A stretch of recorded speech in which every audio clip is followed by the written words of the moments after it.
Todos estamos muy agradecidos a la medicina de urgencias porque se muestra muy efectiva. Pero, ¿qué ocurre con el tratamiento de las enfermedades y en especial la explicación de su origen?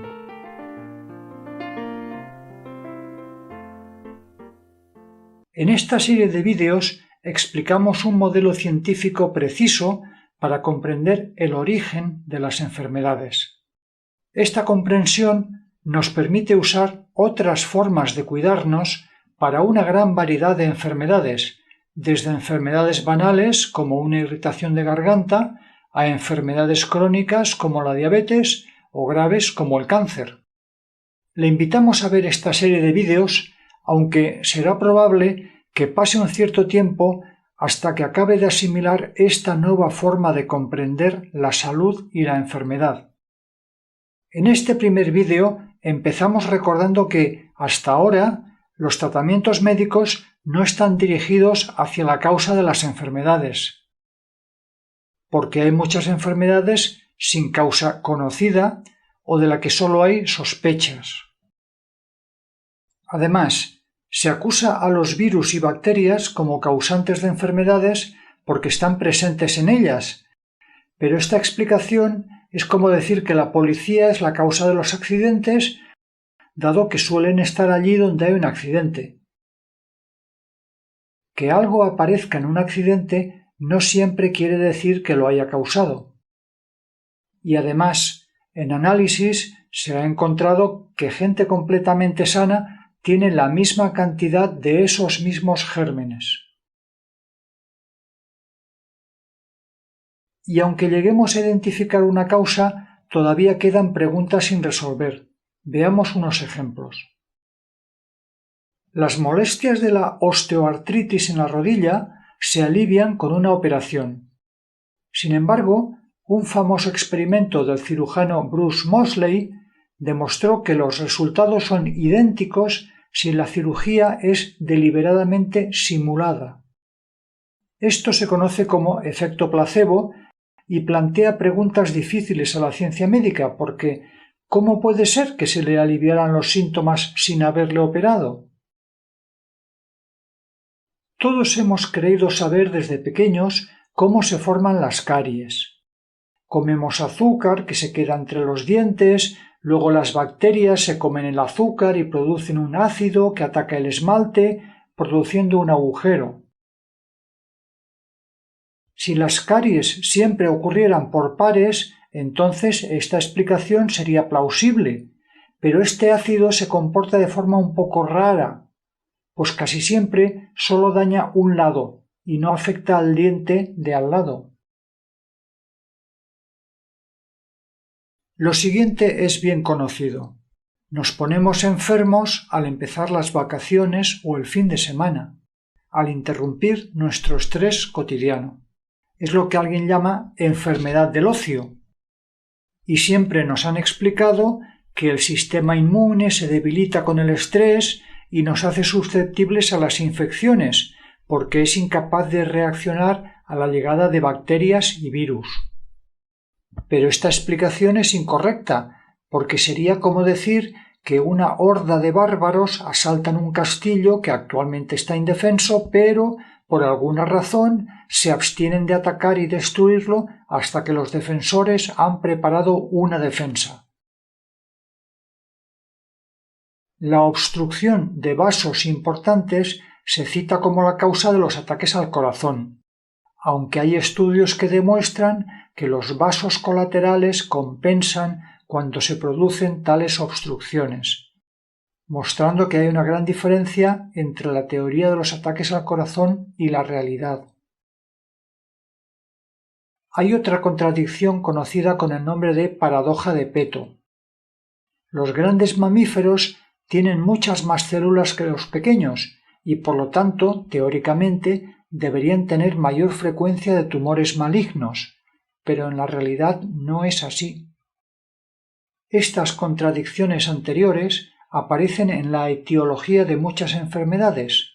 A menudo, la etiología de una enfermedad grave es algo como: el riesgo de caer gravemente enfermo de la enfermedad X es mayor si usted pertenece a un cierto grupo de edad y además fuma. Un sexo es de más riesgo que el otro. Los enfermos de Y son el doble de propensos a contraer X. El sistema inmune juega un papel importante y está a su vez influenciado por la dieta, el ejercicio y un sinnúmero de factores. Además, se cree o se ha comprobado que la genética también influye. También se dice que influye el lugar de residencia o demasiada poca exposición al sol. Un virus especial está implicado en el 90% de los casos de una variante específica de esta enfermedad. Con tantos supuestos y tan difícilmente controlables factores de riesgo, está claro por qué casi no hay tratamientos dirigidos hacia las causas de las enfermedades y, en cambio, se tratan los síntomas con mucha intensidad y muchos efectos secundarios. Esta mujer, por ejemplo, ha sido diagnosticada de cáncer de seno por un tumor en sus glándulas mamarias. La sociedad actual piensa que es necesaria una actuación radical con quimio, radio y cirugía. En los siguientes vídeos veremos paso a paso cómo, conociendo la causa de la enfermedad y su evolución, aparecen por sí mismas nuevas perspectivas y opciones de tratamiento. Porque quizá hay leyes previsibles y precisas que explican la causa y evolución de cualquier enfermedad X, leyes que pueden ser comprobadas por cualquier afectado con poco esfuerzo y que nos libran de las contradicciones y ambigüedades que hemos visto antes. Le invitamos a descubrirlas en los vídeos que siguen.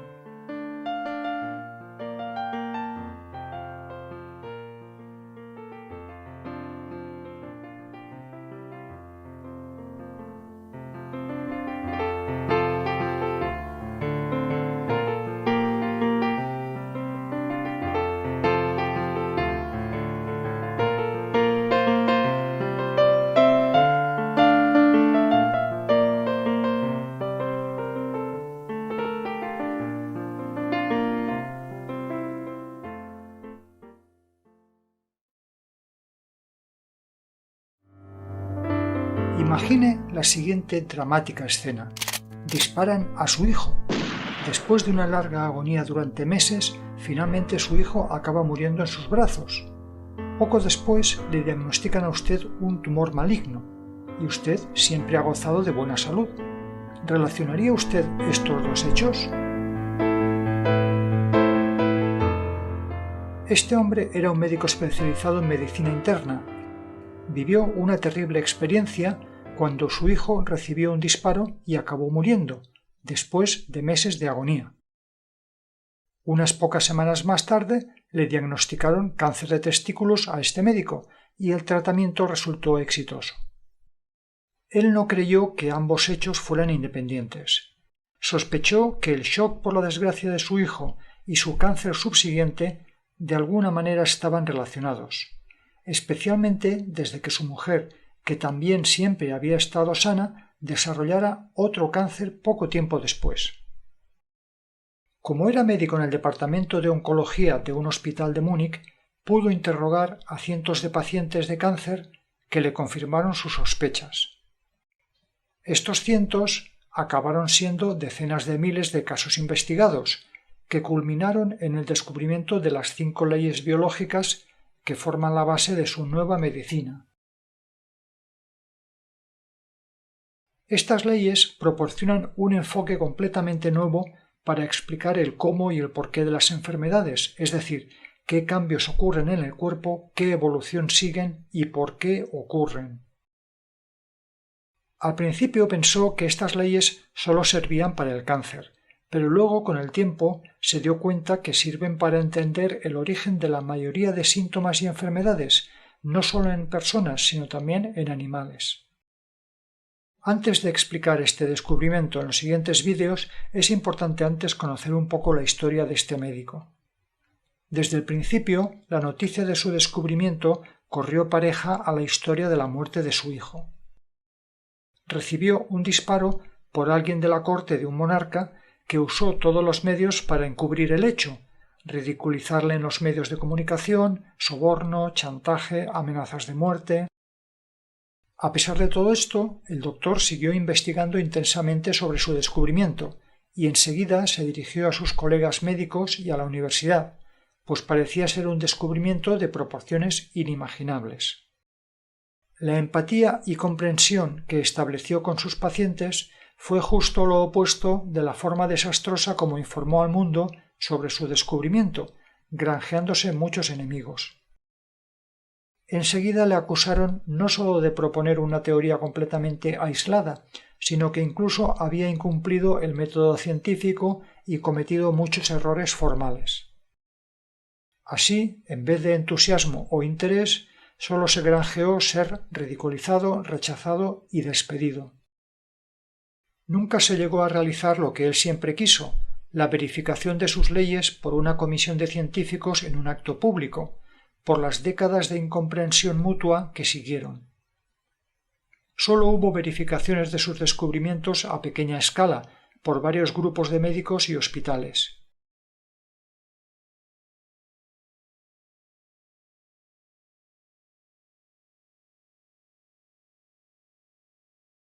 Históricamente es frecuente el rechazo a nuevos descubrimientos que cuestionan las premisas básicas de una ciencia, lo que se llama un cambio de paradigma. Este violento e injustificado rechazo por parte de la élite científica de un nuevo descubrimiento se conoce con el nombre de reflejo de Semmelweis. Ignaz Semmelweis, médico húngaro del siglo XIX, cirujano y obstetra, desafió la concepción anterior de que la higiene no tenía ninguna influencia en el curso de las enfermedades, operaciones o nacimientos. Aunque demostró clara científicamente sus descubrimientos y consiguió reducir la tasa de mortalidad infantil de sus pacientes de un 12 a un 2% aplicando sencillas medidas higiénicas, la mayoría de médicos de aquel tiempo tildaron sus descubrimientos como tonterías. Muchos miles de personas tuvieron que morir antes de que su descubrimiento fuera aceptado y aplicado. Sus colegas incluso consiguieron que le declararan loco y muriera a las solo 2 semanas de reclusión. ¿Por qué estas explicaciones? Porque el rechazo de los descubrimientos que presentamos aquí parece otro caso de reflejo de Semmelweis, con unas consecuencias mucho más graves. El nombre de este doctor es Hammer. El escándalo empezó a concretarse en forma de difamaciones cada vez mayores en los medios de comunicación. En esta vorágine, al tiempo que le inhabilitaban como médico y le encarcelaban, él hacía declaraciones más y más negativas, haciendo que la gente le viera como un loco y él se retirara al exilio. Esta imagen negativa del Dr. Hammer tiene la desafortunada consecuencia de etiquetar como locos a todos los terapeutas y médicos que usan sus descubrimientos, aunque ellos solo estén de acuerdo con sus 5 leyes biológicas y no con sus otras opiniones personales. Estas terribles experiencias es normal que afectaran al Dr. Hammer, y es comprensible que le hicieran cambiar su visión del mundo y la forma que él eligió para divulgar su descubrimiento, hasta el punto de dificultar hoy todavía la divulgación de su perspicaz descubrimiento de hace ya más de 30 años. Incluso si una persona está interesada por sus descubrimientos, a menudo se aparta del asunto al saber sobre las opiniones políticas e ideológicas del Dr. Hammer. Esto puede sonar a conspiranoico o incluso locura a mucha gente, pero, independientemente de que sea verdad o no, es comprensible si estudiamos su increíble vida. Además, las leyes descubiertas por el Dr. Hammer son ciertas independientemente de quién las descubriera. No importa si un descubrimiento fue hecho por el profesor X o por el profesor Y, o si el descubridor engañaba a su mujer o se hurgaba la nariz cuando no le veían, todo esto no importa en el descubrimiento. Por ello, la mejor manera de empezar es enfocado solo en los descubrimientos del Dr. Hammer, sus 5 leyes biológicas, su nueva medicina, abreviadas 5LB, que vamos a exponer a continuación, porque cualquiera puede verificarlas con un pequeño esfuerzo, mientras que el resto de aseveraciones controvertidas del Dr. Hammer sobre temas no médicos son difíciles de verificar por su ambigüedad.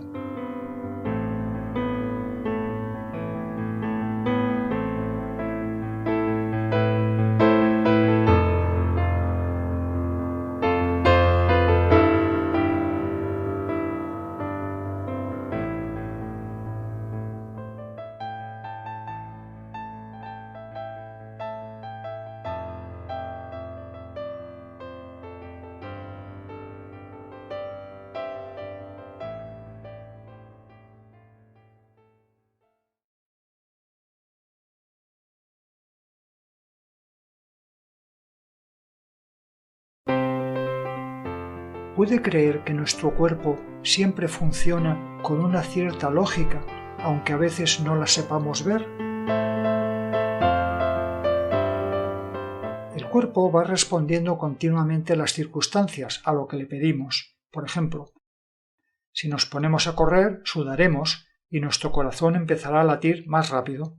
Si nos ponemos al sol, nos pondremos morenos. Si hacemos ejercicios de musculación, incrementaremos nuestra masa muscular. Sin embargo, hay otros cambios orgánicos o funcionales en el cuerpo que llamamos enfermedades, a los que hasta ahora nadie les había encontrado ninguna lógica.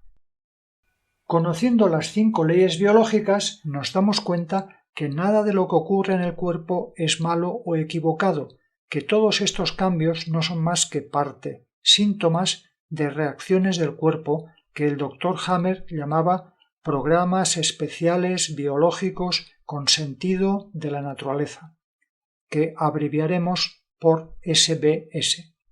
Nosotros, por no ver las cosas en su contexto, creíamos que el cuerpo cometía errores como nosotros y a esos síntomas los llamábamos enfermedades. Programas especiales quiere decir que son reacciones del cuerpo, automáticas, instintivas, que nuestro cuerpo inicia cuando se da una condición especial, cuando le falta algo vital, que le falta aire, comida, hay un riesgo físico, falta contacto físico, amenaza a nuestro territorio o riesgo para nuestra prole. Entonces, nuestro cuerpo empieza a reaccionar frente a esa situación. Estas necesidades básicas, vitales, las compartimos con los animales, aunque cada especie tiene algunos instintos particulares. Y dado que el funcionamiento del cuerpo es bastante similar en todos los mamíferos, también lo son sus reacciones corporales, con sus síntomas asociados. Lo que es muy diferente entre humanos y animales son las situaciones que amenazan las necesidades vitales y disparan las reacciones del cuerpo. Veamos 3 ejemplos en animales y luego los correspondientes en personas.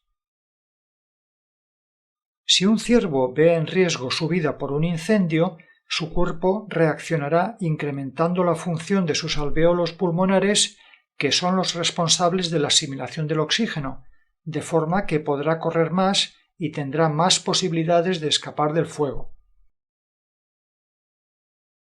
Si un antílope encuentra seco el estanque donde suele abrevar y tiene que abandonar la zona que conoce para ir a buscar agua en otro sitio, como consecuencia de ello empezará a forzar el funcionamiento de sus túbulos colectores del riñón, que son los responsables de la reutilización del agua, y así lo hará hasta que no encuentre otro sitio donde beber. Si un cachorro de zorro se cae por un barranco y queda gravemente herido, al darse cuenta de ello su madre se le empezarán a desarrollar más las glándulas mamarias para producir más leche para el cachorro herido hasta que se recupere. Casi todo lo que hasta ahora llamábamos enfermedades no son más que síntomas parciales de estas reacciones del cuerpo, de estos programas especiales con sentido de la naturaleza, SBS. Hammer llegó a identificar más de 100 reacciones corporales diferentes. Son reacciones corporales con sentido, es decir, reacciones instintivas orientadas a superar amenazas vitales, como hemos visto en los ejemplos. Nosotros compartimos con los animales estas reacciones corporales instintivas, como vamos a ver a continuación. Los animales experimentan durante poco tiempo el miedo a morirse, porque o escapan rápido o se mueren. En cambio, nosotros podemos tener el miedo a morirnos durante meses, por ejemplo, tras recibir un diagnóstico nefasto de una enfermedad. Nuestro miedo a morir es un instinto idéntico al de los animales, pero en ellos solo les nace viendo una amenaza material, y a nosotros también nos puede nacer por el uso de nuestras facultades, leyendo o escuchando palabras amenazadoras o malos pronósticos, o siendo sugestionados viendo malos vídeos o películas. Y este miedo puede durarnos meses o años, algo fuera de toda lógica animal. La reacción corporal de los alvéolos pulmonares empieza aquí, pero no dura unos minutos como en los animales, sino quizá meses. Dependiendo de la intensidad y la duración de esta reacción, al cabo de un tiempo se ha producido tal agrandamiento en los alvéolos que ya es visible con radiografías y el médico diagnostica un cáncer alveolar o más genéricamente un cáncer de pulmón. El antílope tiene que salir de su terreno conocido durante poco tiempo, pero nosotros frecuentemente nos sentimos de esta manera durante periodos de tiempo mucho mayores. Por ejemplo, imaginemos que un señor mayor queda viudo e ingresa en una residencia de ancianos. Allí, según cómo viva él esta experiencia, su cuerpo puede empezar una reacción en los túbulos colectores del riñón.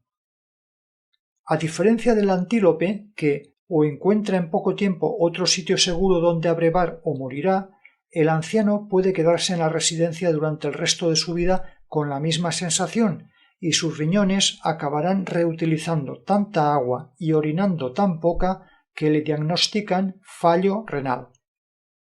Veremos más adelante por qué le puede pasar eso a este anciano y no a otros muchos en su misma situación.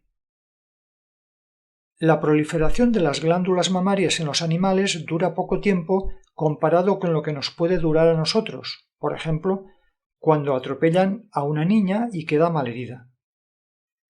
La madre puede empezar esa misma reacción corporal para dar más leche a su hija. Pero, a diferencia del zorro, la situación de peligro para la vida de la hija puede no resolverse en pocos días, tanto sea que su hija salga de peligro como que muera.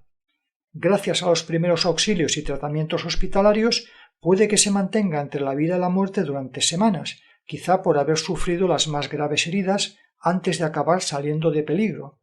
En ese caso, la reacción de las glándulas mamarias puede durar semanas, formando lo que llaman un tumor y ser diagnosticado un genérico cáncer de seno.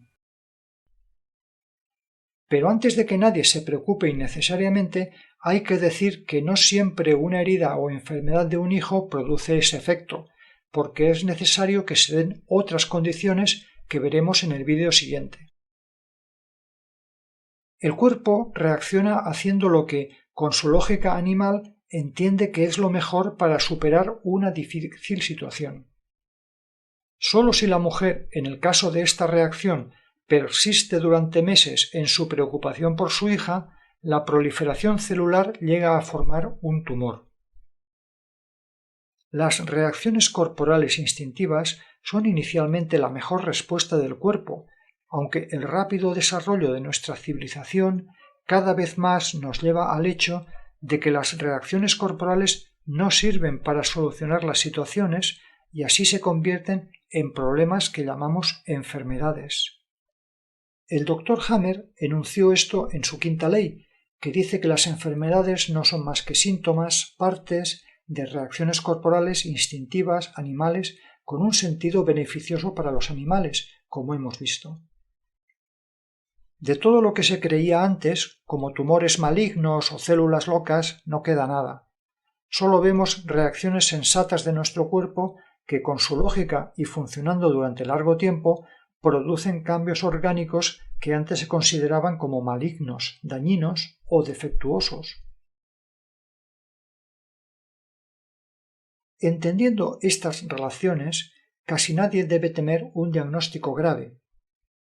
Si nuestra paciente del tumor entiende la relación entre el crecimiento de sus glándulas mamarias y lo que le ha ocurrido, entonces deja de verlo como un proceso inexplicable que inevitablemente le llevará a la muerte, sino al contrario, como una reacción dentro de un orden que puede entender, que puede prever a grandes rasgos su evolución y sobre todo sobre la que puede influir para mejorarla, como vamos a ver. Ella ya no es una víctima de la enfermedad, sino que conociendo lo que dice Hammer se convierte en copartícipe de su evolución. Al igual que los alvéolos pulmonares, los conductos del riñón o las glándulas mamarias, cada parte del cuerpo tiene una forma precisa de reaccionar y, por tanto, una forma propia de responder al suceso que produjo el shock, siguiendo un funcionamiento preciso, reproducible y predecible que vamos a explicar en los vídeos siguientes.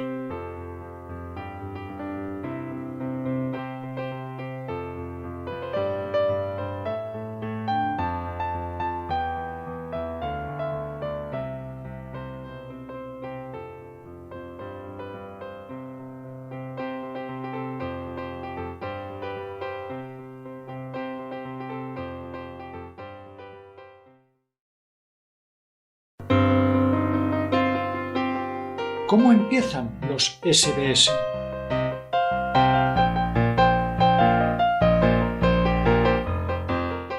Una persona, de repente, vive una situación que pone en riesgo una de sus necesidades vitales.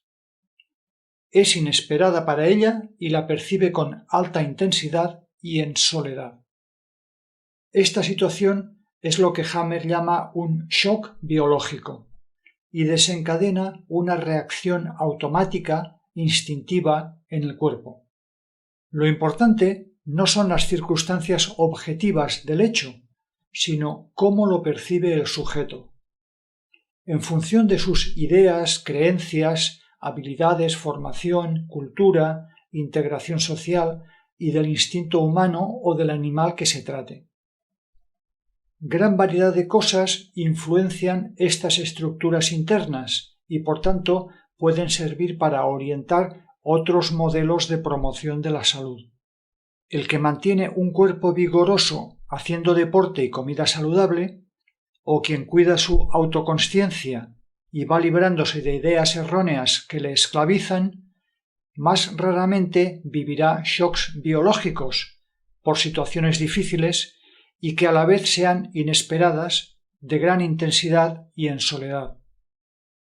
Lo que desencadena las reacciones corporales es, por tanto, cómo cada uno la vive interiormente, no el hecho objetivo.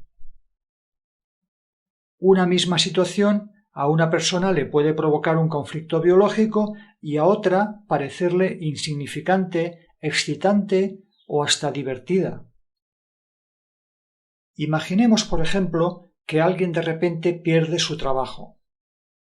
Si esa persona tiene buena formación, buenos amigos que le pueden ayudar, apoyo financiero de su familia y alta autoestima, la situación será ciertamente molesta para él, pero probablemente no le provocará ningún conflicto biológico.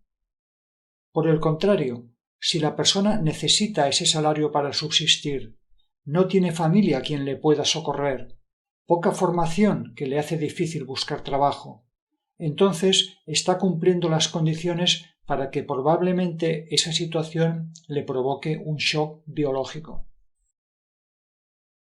O tomemos el ejemplo del anciano que va a una residencia por quedarse viudo.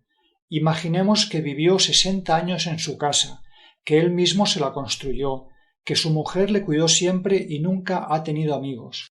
Puede que el hecho de ir a una residencia lo viva como una salida de su territorio conocido o con miedo. Otros pueden tener un pasado completamente diferente. Uno cambiaba de residencia cada 10 años y hace amigos fácilmente. Otro puede cuidarse por sí mismo y tiene los nietos que viven al lado de la residencia. Otro hace años que tenía escogida la residencia con una habitación especial con unos cuidadores muy amables. Por ello es probable que estos últimos no tengan ningún shock biológico y sí el primero. Desde el exterior es imposible predecir con 100% de certeza si una situación va a producir un SBS a una persona en particular, porque todos somos diferentes y no hay manera de saber con certeza lo que otra persona tiene en su interior. Además, la reacción corporal a un shock biológico es una reacción instintiva y por tanto a veces nos ocurre independientemente del control consciente que queramos tener. Pero lo que sí sabemos con certeza es que si una persona tiene unas ciertas reacciones corporales es porque ha vivido una situación que le ha provocado ese conflicto biológico. Cada conflicto biológico es una respuesta a un cierto tipo de amenaza o sentimiento instintivo, según qué necesidad vital sea la amenazada. Es lo que se llama contenido del conflicto y determina la reacción del cuerpo. Dicha reacción ocurre a la vez en la mente, en el cerebro y en un órgano del cuerpo. La mente estará obsesionada con el problema para encontrar una solución cuanto antes. Hay insomnio y dificultad de concentrarse en otros asuntos. Los cambios en el cerebro se observan en unas formas especiales que aparecen en los TAC. El Dr. Hammer usó mucho esta herramienta de investigación a partir del momento que descubrió que todas las personas enfermas del mismo órgano también tenían una figura especial en la misma posición en sus TAC cerebrales. A estas figuras especiales se les conoce como focos de Hammer y, durante la fase de conflicto activo, aparecen con forma de diana, unos círculos concéntricos que tienen su centro en un punto del cerebro específico para cada órgano. Dependiendo del órgano y tejido afectado, hay un aumento o disminución de su función, que produce un aumento o disminución de las células del órgano. Hay siempre una correspondencia entre el órgano y el contenido del conflicto. Por ejemplo, la mucosa de la vejiga es sensible y nos dice cómo de llena está la vejiga. Esto lo usan los animales para marcar su territorio. Si el contenido del conflicto es un problema con la mucosa de la vejiga, es que el enfermo está inseguro de cuáles son los límites de su territorio o hasta dónde los puede marcar y ser respetado. El territorio puede ser un apartamento, el cónyuge, el lugar de trabajo, un club social, un auto, etc. Los músculos voluntarios sirven para hacer trabajos físicos, mover cosas de un sitio a otro. El contenido del conflicto cuando están afectados los músculos es, por tanto, no sentirse con suficiente fuerza para mover algo. El sentimiento aquí es de haber fallado en conseguir algo percibido como importante por falta de fuerzas. Los síntomas psíquicos aparecen al producirse el shock.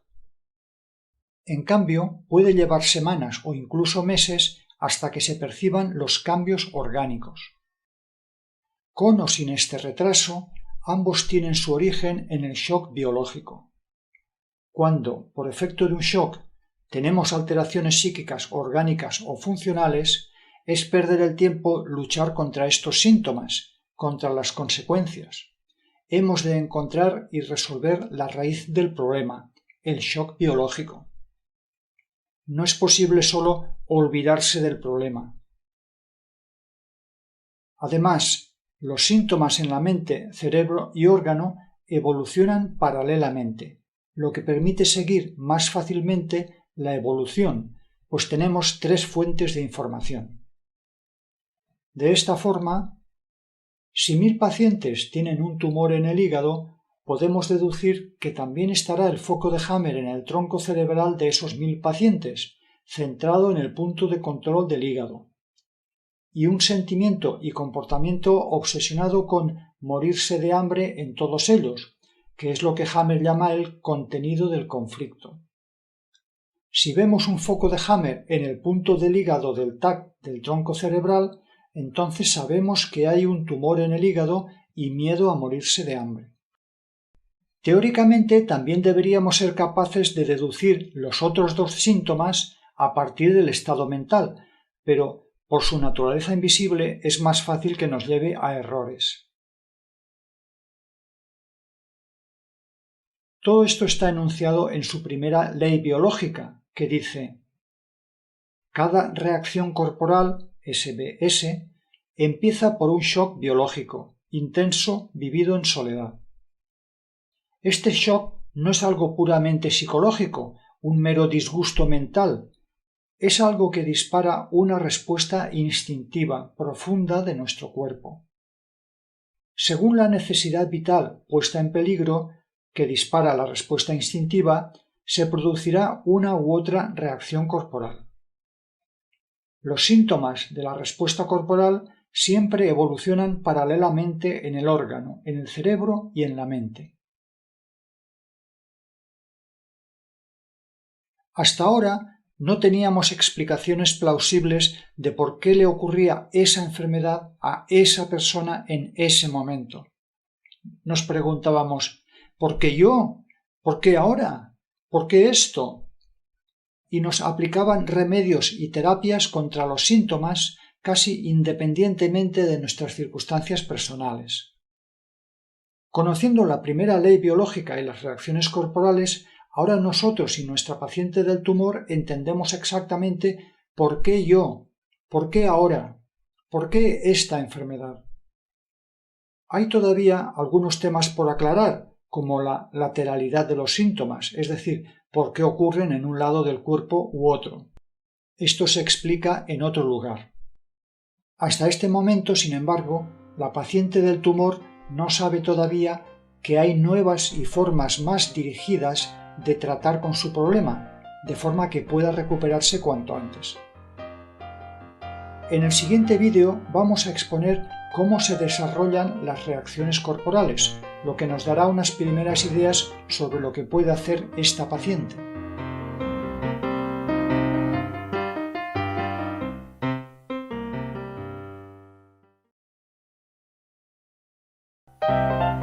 Si los síntomas son parte de una reacción corporal instintiva, de un SBS, ¿aparecen siguiendo algún orden?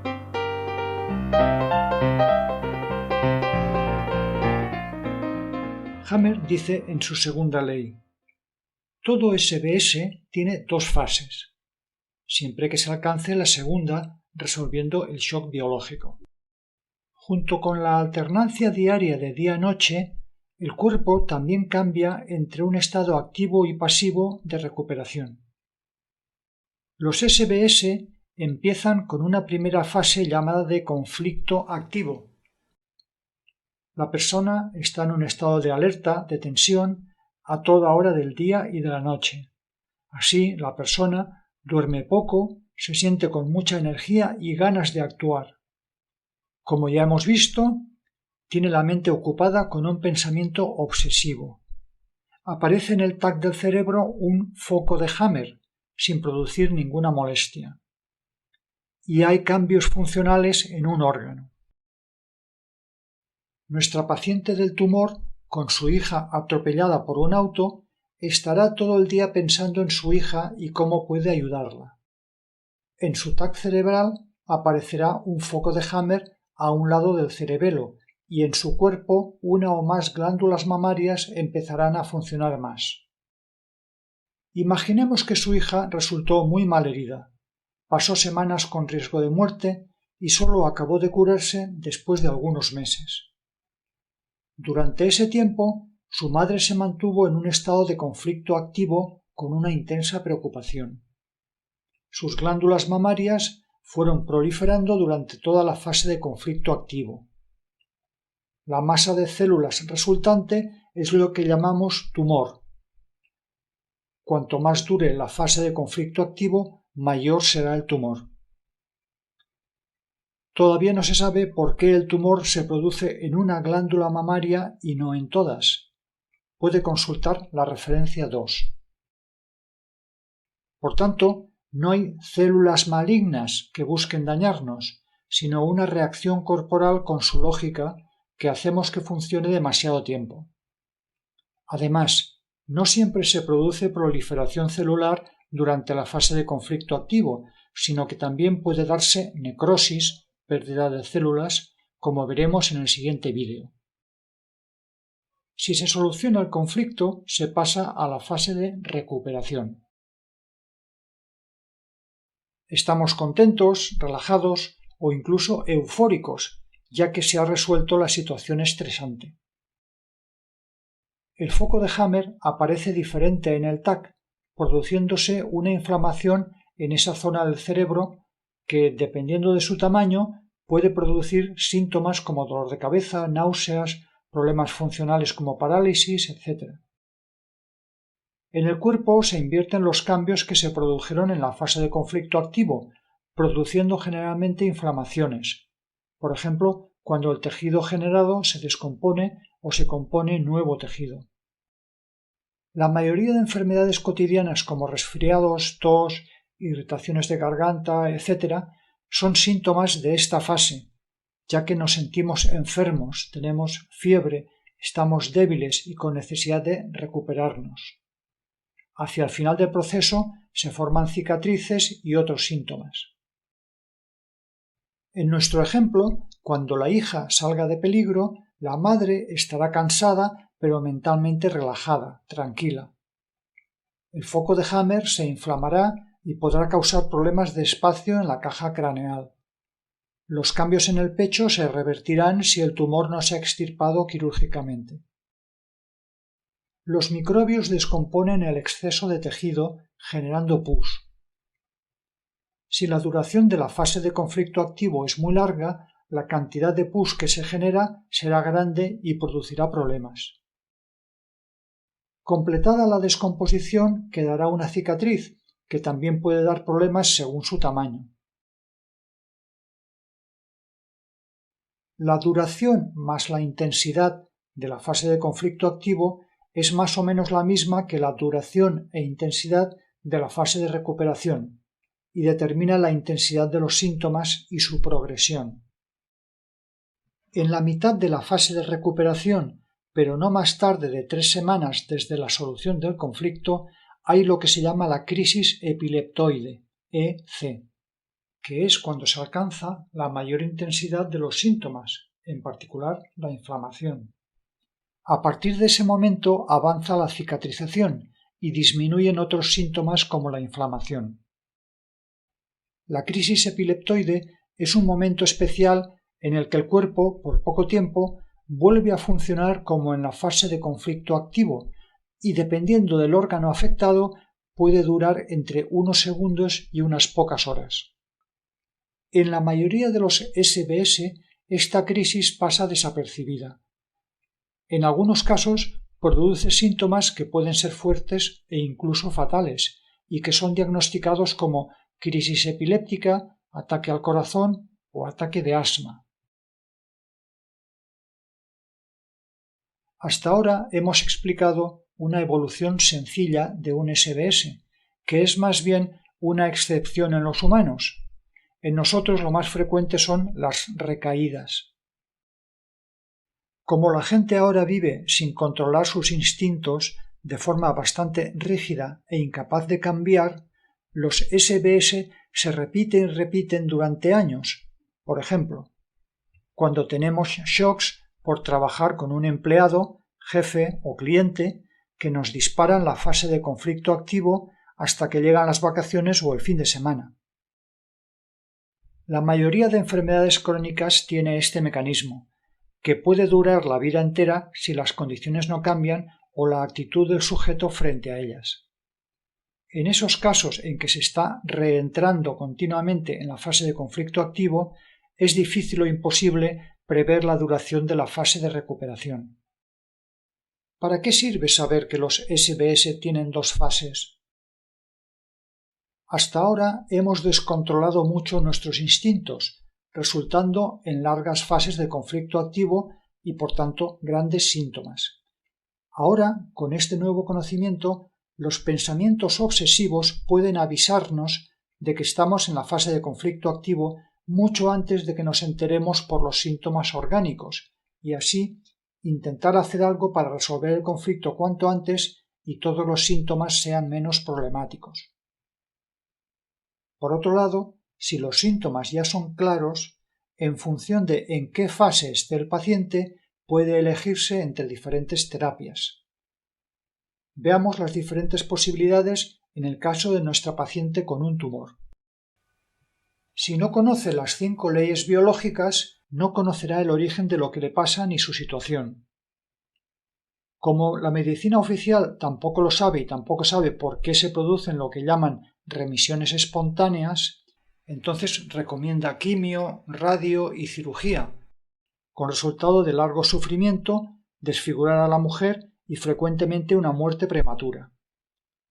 Como mucho le hacen una cirugía conservadora, pero queda la ansiedad por el miedo a nuevos tumores o metástasis, como ocurre con el tratamiento hormonal. Puede ocurrir que alguna mujer capee ese proceso sin miedo o incluso salga fortalecida, pero solo en raras ocasiones. También puede ocurrir que la mujer del tumor conozca las 5 leyes biológicas, con lo que no sufrirá ningún shock adicional provocado por ningún diagnóstico terrorífico, sino que además podrá evaluar su situación, ya sea... Posibilidad 1. El SBS está en su fase activa. El tumor es todavía muy pequeño, pero ya no crece porque ella ya no está preocupada, dado que prevé que den el alta a su hija en cualquier momento. Cuando esto ocurra, el SBS entrará en su fase de resolución y los microbios desharán completamente el tumor. En este caso, no es necesario ninguna terapia. Solo puede acordar con el terapeuta algún tratamiento local sintomático y el control de la correcta realización de la fase de recuperación. Para ello pueden usarse una gran variedad de recursos convencionales o alternativos, que pueden usarse mucho más efectivamente con el conocimiento de las 5 leyes biológicas. Con este conocimiento desaparece el misterio de por qué un remedio va bien unas veces y otras no. El resultado es una completa regeneración, posiblemente con mínimas cicatrices. Posibilidad 2. El SBS está en su fase activa también. El tumor es pequeño todavía, pero seguirá creciendo porque la mujer sigue preocupada porque considera que su hija no está bien cuidada en este hospital. La terapia consiste aquí sobre todo en intentar resolver cuanto antes el conflicto o al menos reducir su intensidad. Por ejemplo, llevando a la niña a un hospital en que su madre crea que estará mejor cuidada. Esto reduce la intensidad de la reacción, de forma que el tumor deja de crecer hasta que el conflicto se resuelva finalmente. Aquí, como en el caso anterior, no es necesaria ninguna terapia, solo el control del avance de la reacción del cuerpo. Posibilidad 3. La mujer está en la fase de conflicto activo, el tumor ya empieza a ser grande y seguirá creciendo porque la situación de la hija es todavía inestable. Aquí debería hacerse una cirugía conservadora, ya que en la fase de recuperación se dará una gran formación de pus, reventando el seno y otros síntomas peligrosos por su intensidad. Estos, a su vez, probablemente lleven a nuevos shocks y, por tanto, considerables e incalculables complicaciones. Una operación ahorra todo esto, pero ahora la mujer ya no tiene miedo de nuevos tumores, metástasis u otras horribles amenazas a su salud y debería, por tanto, estar tranquila respecto a su salud. Posibilidad 4. Que el SBS ya esté en su fase de recuperación. Los microbios están degradando el tumor, lo que ha llevado a una erupción de pus que lleva a la mujer a ver a su médico. El diagnóstico no le causa pánico porque sabe la relación de lo que le ocurre con lo que le ha pasado antes. Su hija ya está en casa, con lo que se resolvió su conflicto. En este caso tampoco es necesario ninguna terapia, solo ir siguiendo la evolución del cuerpo. Hay, por supuesto, miles de otras posibilidades que el SBS puede tomar en cada caso, pero, conociendo las 5 leyes biológicas, la paciente tiene en casi todos los casos muchas oportunidades para influir positivamente en su curso y acabar sonriendo. Las 5 leyes biológicas no prometen ninguna salvación ni nada parecido. A veces es necesario medicación o cirugía y puede haber complicaciones o pueden ocurrir cosas peores porque, dado que la Seguridad Social no reconoce las 5 leyes biológicas, los pacientes están divididos entre los diferentes enfoques para su terapia, lo que conlleva muchos problemas. Teniendo en cuenta esta realidad, sin embargo, las 5 leyes biológicas ofrecen la oportunidad de comprender las causas de nuestros síntomas y reacciones instintivas corporales y, a través de ello, dirigirse a opciones terapéuticas adecuadas. Así, en este ejemplo, se consiguen los mejores resultados con el menor esfuerzo. Siempre, en este ejemplo, sin quimio ni radio y en muchos casos incluso sin cirugía, y en vez de ello concentrándose en cambios en las condiciones de vida que vamos a exponer más claramente a través de experiencias propias relatadas en otros vídeos.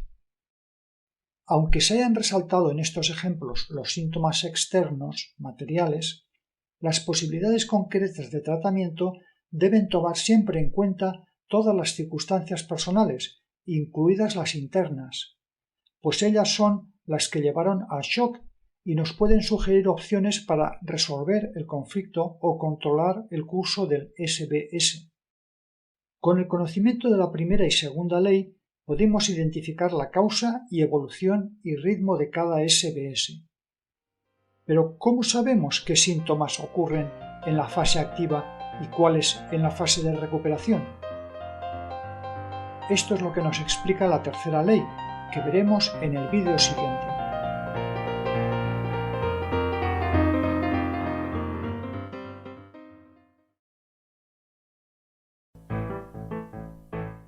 ¿Hay algo que ponga orden en la gran variedad de enfermedades y síntomas?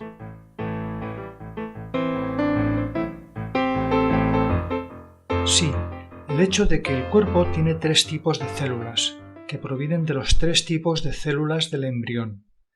Los 3 tipos de tejido embrionarios son la primera diferenciación celular, que luego dará lugar a los sistemas orgánicos y finalmente a los órganos. Estos 3 tejidos embrionarios son, pues, los tejidos base de todo el cuerpo humano. Es decir, cada tejido del cuerpo proviene de uno de los 3 tejidos embrionarios: endodermo, mesodermo y ectodermo. El mesodermo se divide a su vez en mesodermo inferior y superior. En la primera fase del embarazo, el endodermo forma todos los tejidos que luego se dedicarán a la asimilación de comida y oxígeno, excreción, reproducción y percepción rudimentaria del entorno en términos de comida o peligro. Esto es, la mayoría del tubo digestivo, los alvéolos pulmonares, el oído medio, la coroide, que luego formará más partes en el ojo, la próstata, la mucosa uterina y otros varios tejidos. El control de estos tejidos se realiza desde la parte más inferior del cerebro, llamada tronco cerebral. Echemos ahora una ojeada al mesodermo inferior. Los tejidos que provienen de él son los dedicados a funciones de protección propia y de cuidado de los demás, como la dermis, el pericardio, la pleura, el peritoneo, la cubierta de los nervios, las glándulas sebáceas, sudoríparas y mamarias. Estos tejidos se controlan desde el cerebelo. El mesodermo superior es el origen de los tejidos dedicados a la sustentación y sujeción, proporcionando estabilidad, flexibilidad, fuerza y rendimiento. Son todos los huesos, músculos voluntarios, tendones, ligamentos, la dentina de los dientes, la sangre y el sistema linfático. Estos tejidos se controlan desde la médula cerebral, que es la parte más interior del cerebro. Los tejidos derivados del ectodermo son los dedicados al contacto con el mundo exterior y la interacción y formación de la jerarquía entre los individuos de la misma especie. Estos incluyen la epidermis, los nervios, el esmalte dental, varias membranas, gran parte de los órganos de los sentidos y de regulación de hormonas sexuales. Todos estos tejidos y funciones se dirigen desde el córtex cerebral. ¿Para qué toda esta larga explicación de los tejidos embrionarios y su desarrollo en el vientre de su madre? Porque todos los tejidos provenientes del mismo tejido embrionario se comportan de igual forma durante los SBS. Los diferentes tipos de tejidos responden solo de dos formas ante un cierto shock biológico, y luego veremos que cada tejido siempre responde de la misma forma. Primera, la función del tejido celular se incrementa en la fase de conflicto activo. Por ejemplo, las glándulas salivares y producen más saliva. Después de la resolución del conflicto, la función se reduce, de forma que al final de las dos fases se ha restablecido la función normal. Segunda, aquí la función del tejido celular primero se reduce durante la fase de conflicto activo y luego se incrementa cuando el conflicto ha sido resuelto. Como ejemplo, en la epidermis, esto produce menos sensibilidad o incluso entumecimiento en la primera fase. Al final, como en el caso anterior, se normaliza la función de la epidermis. Es decir, que las respuestas son exactamente opuestas en ambas formas de reaccionar. Los tejidos que pertenecen al endodermo o mesodermo inferior responden de la primera manera. Los tejidos que pertenecen al ectodermo o mesodermo superior responden de la segunda forma. Consideremos la piel, por ejemplo. Consiste en varias capas de tejido y otras cosas, como el pelo y las glándulas sudoríparas y sebáceas, que provienen de diferentes tipos de tejidos embrionarios, con lo que tendrán comportamientos opuestos en sus SBS. Por ello, no hay solo un tipo de reacción para toda la piel, sino que hay que investigar en detalle qué tejido en particular es el afectado. Consideremos la parte más externa de la piel, la epidermis. Por su alta sensibilidad, su función es percibir la cercanía y el contacto. Si, por ejemplo, un cachorro es separado de su madre en el campo, rápidamente será alimento de un predador, por lo que en su instinto está grabado que mantener el contacto es fundamental para su supervivencia. Por ello, la pérdida de contacto o incluso un contacto no deseado puede producir un shock que se manifieste en la epidermis. Si en el hospital a un recién nacido se le separa de repente de su madre, puede fácilmente vivir eso como un shock y disparar la reacción en la epidermis. En la fase de conflicto activo, la epidermis se entumece, queda seca y quebradiza como consecuencia de la reducción funcional y su consecuente reducción celular. Después de un tiempo, si se resuelve el conflicto y vuelve el contacto, la epidermis aumentará su producción de células y función. En ese periodo estará hipersensible, inflamada, enrojecida y dolorosa, acabando con picores. Solo la intensidad y duración de la reacción corporal y si tiene recaídas continuas o no es lo que determina si el diagnóstico de la medicina convencional es de hiperestesia, eczema, dermatitis, neurodermatitis, etc. Que las condiciones del nacimiento son a menudo muy problemáticas para madres, padres y bebés explica la frecuente ocurrencia de fuertes síntomas en los primeros días de vida del bebé. Muchas mujeres que conocen las 5 leyes biológicas o que intuitivamente se dan cuenta de lo problemático de los métodos habituales de dar a luz, hacen sus embarazos y nacimientos de forma significativamente diferente que antes. Volviendo a nuestros ejemplos del principio. Los túbulos colectores del riñón son endodermo, es decir, que inicialmente se produce un incremento funcional y crecimiento celular, que produce una mayor reutilización del agua y una vez resuelto el conflicto disminuyen las células y su función hasta su normalidad. Las glándulas mamarias son mesodermo inferior, que al producirse el shock biológico reacciona con un incremento en su función y con proliferación celular y, al resolverse el conflicto, con reducción celular y funcional hasta el nivel normal. Usando solo el dato de la proliferación o reducción celular y funcional, podemos entender toda la variedad de síntomas posible. La ictericia, color amarillo de la piel, provocada por el aumento de bilirrubina, al ser bloqueado por la inflamación el conducto biliar en la fase de recuperación. La pérdida de cabello por una reducción funcional de los folículos pilosos, que son ectodermo, en la fase de conflicto activo. La pérdida de masa ósea debida a una reducción funcional del hueso, que es mesodermo superior, durante la fase de conflicto activo. El melanoma debido a un incremento funcional de la dermis durante la fase de conflicto activo. Una pústula purulenta debida a una degeneración celular en una glándula sebácea en la fase de recuperación, o pólipos en el intestino como proliferación celular en la mucosa del intestino en la fase de conflicto activo, etc., etc. Conociendo a qué capa embrionaria corresponde cada tejido y sabiendo cómo se comporta cada capa en cada una de las dos fases del SBS, gracias a la tercera ley sabemos dónde aparece cada síntoma y así puede llegarse al punto donde se inició el shock e identificarlo. Si, por ejemplo, una persona tiene conjuntivitis, sabemos o podemos buscar que esa parte pertenece al ectodermo, por lo que sabemos que el SBS está en la fase de solución, que es cuando se revierte la previa disminución celular y se producen las inflamaciones. Así que está claro que acaba de resolver un conflicto en la conjuntiva y que puede descubrirse preguntándole.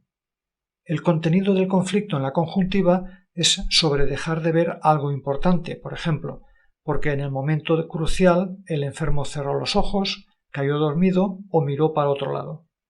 Siempre que se pregunta sobre el contenido de un conflicto, hay que hacerlo de diferentes formas que sean comprensibles para cada persona. Ahora debe usted estar diciendo, muy bien, ¿y ahora qué? Por un lado, todo esto parece muy plausible, pero ¿creo en las 5 leyes biológicas o en la medicina oficial con sus miles de doctores, millones gastados en investigación, catedráticos de universidad, libros y estudios? En el siguiente vídeo veremos cómo puede usted comprobar por sí mismo la validez de estas leyes. Entonces, este tema de creer o no se desvanece, porque entonces usted lo sabe por experiencia propia.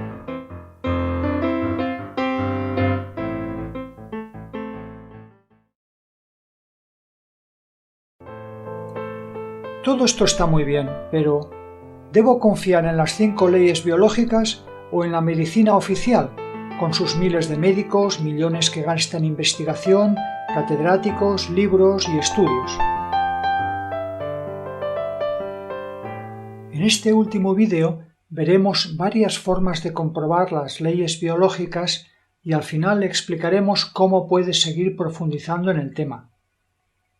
Como pacientes de la medicina oficial, no tenemos manera de verificar si cumplimos con lo que nos dicen que son las causas de nuestra enfermedad, porque son causas invisibles o aleatorias, virus, bacterias, genes, nada que podamos comprobar por nosotros mismos.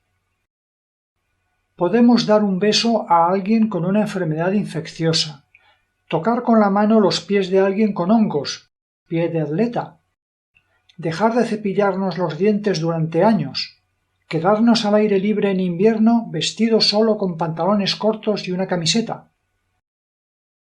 Y aunque no enfermemos por ello, con ello no estaremos refutando las teorías oficiales, porque hay tantas. Las 5 leyes biológicas, en cambio, permiten verificar lo que dice de muchas maneras, al tiempo que ofrece importantes ventajas sobre la medicina oficial. Las alergias requieren larguísimos tratamientos o largos procesos de desensibilización. Con las 5 leyes biológicas, las alergias Normalmente se resuelven al instante si hay algo específico que las dispara y se conoce cómo se produjo el shock inicial. A menudo nos ha sorprendido la repetición irregular de síntomas y hemos respondido con ansiedad, tomando medicamentos contra algo aleatorio, un defecto genético o enemigos microscópicos. Ahora podemos predecir esos síntomas con una precisión del día o la hora, una vez que identificamos su origen, y además, al tener menos ansiedad, podemos evitar más fácilmente su repetición. Antes se consideraba que estar sano o enfermo era cuestión de buena o mala suerte, porque no había manera de predecir las enfermedades. Ahora, sabiendo que estamos en un cierto conflicto activo, sabemos qué síntomas nos aparecerán durante la fase de curación y su crisis epileptoide. Antes, algunos síntomas graves eran considerados como desgracias, y como tales requerían ayuda médica, que con medicamentos y otros tratamientos restauraran la salud. Ahora, cuando nos ocurren síntomas de la fase de curación, podemos verificar si acabamos de resolver un shock específico recientemente. Así, conociendo la evolución predicha por las leyes de Hammer, podemos predecir la duración de los síntomas y no necesitar ayuda médica de ningún tipo. Y también podemos aliviar los síntomas de la fase de curación con medicamentos u otros remedios, entendiendo que las medicinas no nos están curando de nada, ni luchan contra ningún enemigo, sino que sólo alivian o ralentizan los síntomas de curación.